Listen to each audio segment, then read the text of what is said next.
حضرت عائشہ صدیقہ رضی اللہ تعالیٰ عنہ فرماتی ہیں ایک عورت تھی اور اسے نبی پاک صلی اللہ تعالیٰ علیہ وسلم نے وہ کلمہ پڑھ کے مسلمان ہوئی، مدینہ طیبہ آ گئی تو حضور نے مسجد نبوی شریف میں اس کے لیے مکان، ایک سادہ سا کمرہ ساتھ مسجد کے بنوا دیا، وہیں رہنے لگی۔ اکثر وہ سیدہ طیبہ کے پاس آتی تو حضرت عائشہ صدیقہ رضی اللہ تعالیٰ عنہ فرماتی ہیں وہ بڑی باتیں سناتی اور آخر میں کہتی وہ ہار والا دن بھی بڑا عجیب دن تھا اور میرے رب کی قدرتوں کا دن تھا، وہ بھی بڑا عجیب دن تھا۔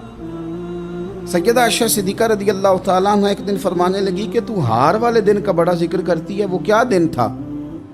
تو خاتون کہنے لگی اماں جی وہ دن تھا جب میرے رب پر بھروسہ اور مضبوط ہو گیا، جس دن میرا اپنے رب پر توکل اور بڑھا، میرے ایمان میں یقین میں اور پختگی آئی۔ کہنے لگی میں ایک گھر کی کنیز تھی، نوکرانی تھی، اس گھر میں ایک بچی تھی جس کے پاس سونے چاندی ہیرے جواہرات کا ہار تھا۔ اس زمانے میں چمڑے کے اوپر لوگ ہیرے جواہرات لگاتے تھے، کئی دفعہ سرخ رنگ کے چمڑے پہ لگائے جاتے تھے، وہ بچی پہنتی تھی تو کہتی ہوں بچی کے اس نے اتار کے رکھا یا اس سے گرا وہ ہار تو چیل اسے اٹھا کے لے گئی گوشت سمجھ کے اور میرے سامنے اٹھا کے لے گئی۔ گھر والوں نے مجھ سے پوچھا، یہ بخاری میں موجود ہے، گھر والوں نے پوچھا مجھ سے کہ وہ ہار کہاں ہے تو میں نے کہا چیل اٹھا کے لے گئی۔ گھر میں کچھ چوری ہو جائے تو سب سے پہلا الزام کس پہ لگتا ہے؟ ملازمین پہ۔ کہتے انہوں نے مجھے بڑا مارا،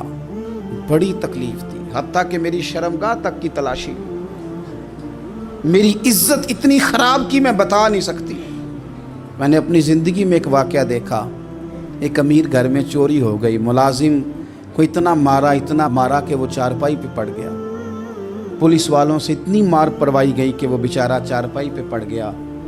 اور پھر وہ اتنا بیمار ہوا اور کچھ دنوں کے بعد پتہ چل گیا کہ چور تو اپنا بیٹا ہے ان کا،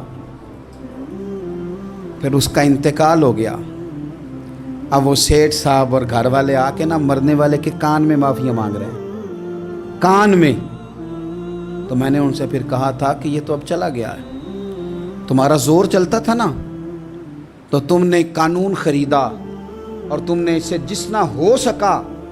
تم نے اسے مار پڑوائی، تمہارے پاس جو عدالتیں تھیں تم نے وہاں کارروائی کی، اب ایک عدالت قیامت کے دن لگے گی۔ یہ کمزور تھا نا، کچھ کر نہیں سکا۔ میرے نبی پاک صلی اللہ علیہ وسلم نے فرمایا سن لو،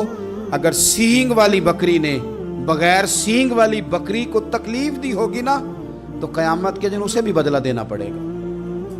کہ تیرے پاس سینگ تھے اور تو نے اسے مارا تھا۔ وہ خاتون عرض کرتی ہے سیدہ عائشہ کی خدمت میں کہ مجھے بڑا مارا، مجھے تکلیف دی، میں کہہ رہی تھی کہ میرے سامنے چیل لے گئی ہے پر وہ نہیں مان رہے تھے، اماں جی انہوں نے مجھے بڑا مارا۔ حضرت عائشہ صدیقہ کہتی ہیں پھر کیا ہوا؟ کہنے لگی اماں جی جب کوئی میرا مددگار نہ رہا، مجھے تکلیف دے رہے تھے، رسوا کر رہے تھے، تو میں نے اپنے رب سے مدد چاہی، میرے رب کی طرف میں نے توجہ کی، میں نے کہا مالک اب تو ہی میرا مددگار ہے۔ کہتی ہے وہ مجھے مار رہے تھے تو وہ چیل جو ہار لے گئی تھی وہی لے کے واپس آ گئی اور ہمارے سروں کے قریب لا کے اس نے جب اس ہار کو پھینکا وہ مجھے چھوڑ کے سائیڈ پہ ہوئے، وہ میری بے گناہی جان گئے، لیکن آپ کو بتاؤں اس دن سے میرا اپنے رب پر یقین اور بڑھ گیا۔ مجھے سمجھ آ گئی کہ جب انسان پورا ٹوٹ جاتا ہے اور جب کوئی چاروں جانب اس کا مددگار نہیں ہوتا تو رب تو ہوتا ہے نا، اللہ تو اس کا مددگار ہوتا ہے نا، وہ تو پھر اپنے اس بندے کی مدد کرتا ہے نا، پھر وہ تو توانائی دیتا ہے نا، وہ تنہا نہیں چھوڑتا، وہ تو آنسوؤں والوں کے آنسوؤں پہ بڑا کرم فرماتا ہے، وہ تو قسم پرسی میں آ جاتا ہے، اس کی رحمت بڑھ کے استقبال کر لیتی ہے۔